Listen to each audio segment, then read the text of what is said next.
Hi, my name is Kristen Marshall and this is my Chemistry 104 final presentation. Corrosion, what is it, why is it happening, and how do I make it stop? Have you ever left a wrench or a pair of pliers outside and forgot about them, only to have them turn a orangey brown or white color? Or if you own an older car, the places where the paint has chipped or flaked off, you see an orangey brown color. This is corrosion or rust. Corrosion can be very problematic for engineers, mechanics, plumbers, roofers, basically any profession that involves working on or with metal materials, especially outside in the elements. Aircrafts are very vulnerable to corrosion, especially seaplanes that are in the water most of the time. The Corrosion Technology Laboratory website created by NASA states that corrosion can be defined as the degradation of a material due to a reaction with its environment, which I thought was a very good way to define corrosion.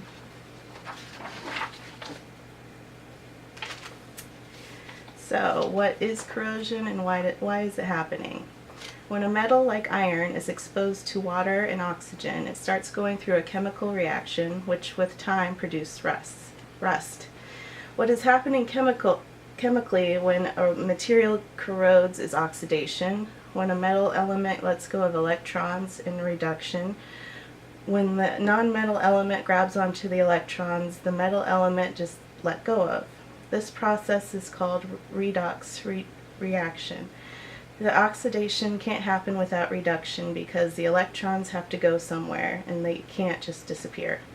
We learned earlier this semester that certain elements have a certain amount of valence electrons, and when you add or take away these electrons, it changes the element. This is what is happening when iron rusts. It changes into iron oxide because it lost electrons. Since this process is the exchange of electrons, which have electric charges, if salt or salt water, which are natural conductors, are added to the mix, the chemical reaction happens much quicker. Here is the equation for the chemical reaction of iron. The oxidation equation, the reduction equation, and then the overall reaction as a chemist would write it. There are many different forms of corrosion that can be put into several different categories. I'm going to talk about three of what I think are the most common types that happen: uniform corrosion, filiform corrosion, and corrosion in concrete. When a metal surface has an even coating of rust and corrosion on it, it's called uniform corrosion. This is the type of corrosion that happens the most often, especially on large metal structures that are out in the weather constantly, like buildings, bridges, and cars. This image shows an extreme example of uniform corrosion on a building, but it is usually fixed before the structural integrity is in danger, because this type of corrosion is very unsightly. This image is an example of filament corrosion. When the paint on a metal structure cracks or chips and the water and oxygen get in under the paint that was protecting it, the metal under the paint starts corroding, and this is called filiform corrosion.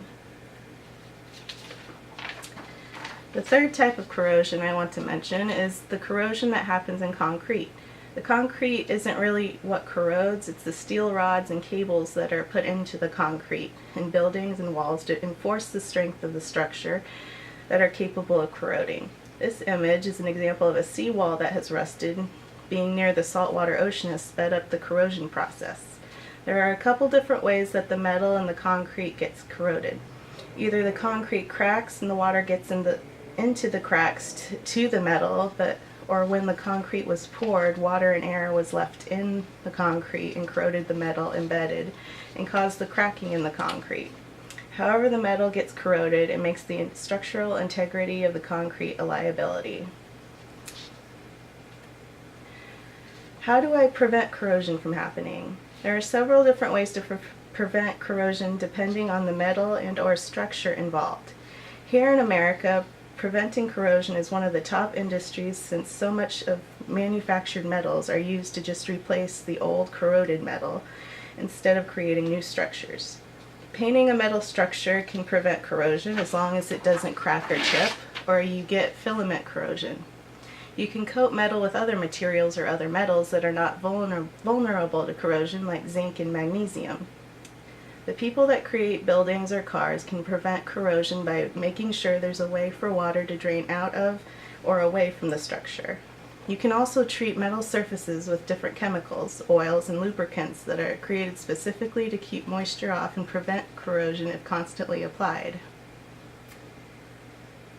While corrosion is usually unwanted, it makes things ugly, hard to use, or structurally unstable. Sometimes people actually cause something to corrode on purpose. I'm talking about artists specifically. I took a jewelry and metals studio class here at Parkland, and we used several different methods in corroding different metals to get a specific look we wanted.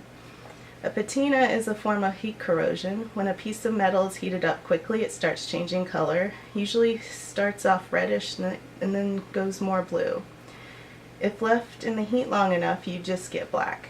If we didn't like the color we ended up with, there was a pickling agent that we could dip the metal in to wash off the corrosion and start again. We also used acid to eat away at the metal to create lines or images in the metal and put a tar-like substance on where we didn't want the acid, which is another form of corrosion. This image is a pendant I created using the acid technique on copper and nickel to create the lines, and I sandblasted the back of it to change the texture. There are many metal sculptures in public places around the world, and there are also many decorative parts of buildings that are metal. A lot of them are copper. Many artists create metal sculptures and have to keep corrosion in mind when making them if they're going to be displayed outside. If you understand corrosion, how it works, how to prevent it, and where you don't want it, then you can kind of control how your sculpture will change and age. You can always tell when a sculpture or a roof of a building is made of copper, or just plated in copper, because when it corrodes it turns a bright turquoise color instead of an orangey brown color that many metals turn, as shown in this image. In conclusion, corrosion is a destructive reaction of oxidation and reduction that can crack, break, and just dissolve metals, which can make the structures that are created with metals structurally unstable and can make using corroded materials hard or impossible to use. Buildings, aircrafts, bridges, automobiles, water towers, seawalls, and many other structures are often damaged by corrosion and could possibly cause harm to us eventually if not properly taken care of. Water and oxygen are central in corrosion. Some metals are a lot more vulnerable to corrosion than others, like zinc, which can be used to help prevent the corrosion of metal that are coated or mixed with it. You can prevent corrosion by coating a metal in paint, lubricants, oils, and other chemicals. While it is usually unwanted, artists often use corrosion to create works of art or can control what a sculpture does corrode if they understand how it works. I've learned a lot about corrosion through this project. I already knew that if you left metal in the wind and rain it would rust and corrode, but I didn't know the specifics of how the process worked. Learning about electrons earlier in the semester helped me understand what is happening when they lose or gain electrons in the redox process. The image I showed earlier of an example of filament corrosion makes me think about the nuclear power plants and how dangerous they are. I know the few nuclear disasters we talked about in the discussion post didn't happen because of corrosion, but when they create more nuclear power plants, I hope they really pay attention to when they're building them and keep up on whatever corrosive preventative materials they use on the outside and inside of the buildings. This project will also make me think before leaving something outside in the weather again, whether it will corrode or not. Thank you. I'm done.